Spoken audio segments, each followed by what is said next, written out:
एक थी मानो बली जो किसी की चहीती लाडली ना थी। इसने शहर के एक कबाड़ खाने में आंख खोली और फिर अपनी माँ और दूसरे बहन भाइयों के साथ मुख्तलिफ जगहों की तब्दीली के बाद एक कसाब की दुकान के पास रहने लगी। वो जरा बड़ी हुई तो एक दिन इसकी बहन रानो बली को एक बहुत प्यारी सी बच्ची एक बड़ी सी गाड़ी में बिठा कर ले गई और उसका भाई खूनखार कुत्ते के हाथों दुनिया से रुखसत हो गया। वो जरा बड़ी हुई तो इसकी माँ से छोड़कर चली गई। मानो बली कई बार अपनी माँ के पास गई कि शायद इसे पहचान ले, लेकिन वो इसे हमेशा अजनबी बनकर मलती और मार पीट कर भगा देती। मानो बली ने भी आहिस्ता आहिस्ता अपनी माँ को भुला दिया और यूं ही गलियों में आवारा फिरने लगी। एक दिन अचानक इसने अपनी बहन रानो बली को देखा जो एक बहुत बड़े से लान में घास पर बैठी दूध पी रही थी। मानो बली फौरन आगे बढ़ी और इसे पुकारा, लेकिन इसने भी बहन को पहचानने से इनकार कर दिया और इसे अपने घर से निकाल दिया। मानो बली का दिल टूट गया। वो बाहर निकली तो एक शरीर बच्चे ने निशाना लेकर एक पत्थर उसे दे मारा। पत्थर उसकी टांग पर लगा और वो लंगड़ा कर गिर पड़ी। बच्चे के साथ ही इसके इस सुनहरी कारनामे पर कहकहे लगाने लगे। मानो बली बड़ी मुश्किल से अलिफाटे और अपनी जख्मी टांग के साथ भाग खड़ी हुई कि कहीं बाकी बच्चे भी पत्थर लेकर उस पर अपना निशाना ना आजमाने लगे। इससे इंसानों पर गुस्सा आने लगा कि वो किस दीदा दिलेरी से हम जैसे मासूम जानवरों पर जुल्म करते हैं और उन्हें कोई कुछ नहीं कहता। वो अपनी जख्मी टांग के साथ एक घर में दाखिल हुई तो वहां एक मेहरबान बच्ची से इसका वास्ता पड़ा जिसका नाम ज़ैनब था।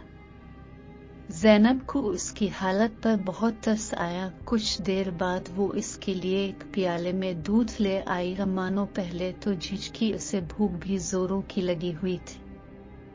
मानो बली ने थोड़ा सा दूध पिया तो उसकी भूख और ज्यादा जाग उठी। उसने जल्द ही सारा दूध पी लिया और लेट गई।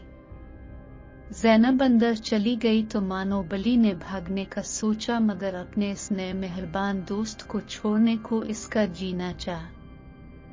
आखिर ज़ैनब आई तो इसके हाथ में मरहम पट्टी थी। मरहम पट्टी होने के बाद मानो बली को कुछ सुकून हुआ तो वो सो गई। अगले दिन ज़ैनब उसे अपने घर के अंदर ले गई।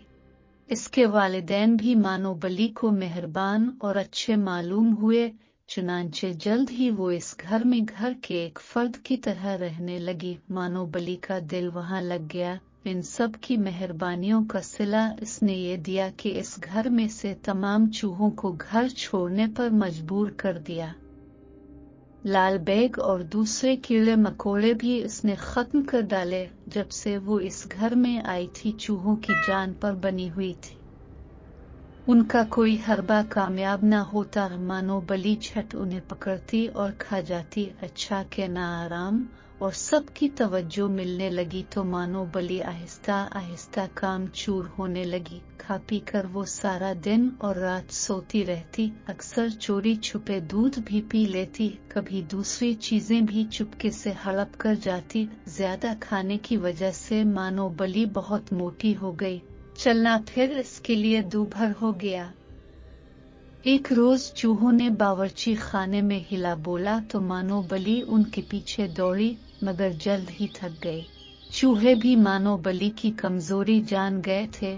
वो हर रोज आदेर अलिफादेर फिरते और मानो बली उन्हें पकड़ न पाती क्योंकि वो बहुत मोटी हो गई थी। दौड़ने से इसका सांस फूल जाता और वो थक जाती। एक दिन उसने घर वालों को कहते सुना कि मानो बली को वापस छोड़ देना चाहिए क्योंकि ये किसी काम की नहीं रही।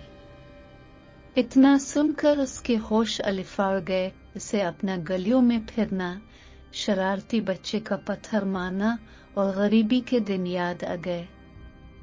इससे इंसानों की खुद गर्जी पर गुस्सा आया, लेकिन कसूर इसका अपना भी था। चुनांचे अगले दिन से इसने ज्यादा खाना पीना छोड़ दिया और बाकायदगी से रोजाना बेगुना वर्जिश करना शुरू कर दी। सस्ती काहली छोड़कर काम को अपना लिया और फिर जल्द ही वो दोबारा चूहों के लिए खतरे का निशान और घर वालों की आंख का तारा बन गई। प्यारे बच्चों, अब भी सस्ती छोड़ें, दिल लगाकर पढ़ें और अपने माँ बाप की आंख का तारा बने। प्यारे दोस्तों, अगर आपको ये स्टोरी अच्छी लगी है तो लाइक, शेयर और सब्सक्राइब करना मत भूलिए। मिलते हैं एक नई स्टोरी के साथ।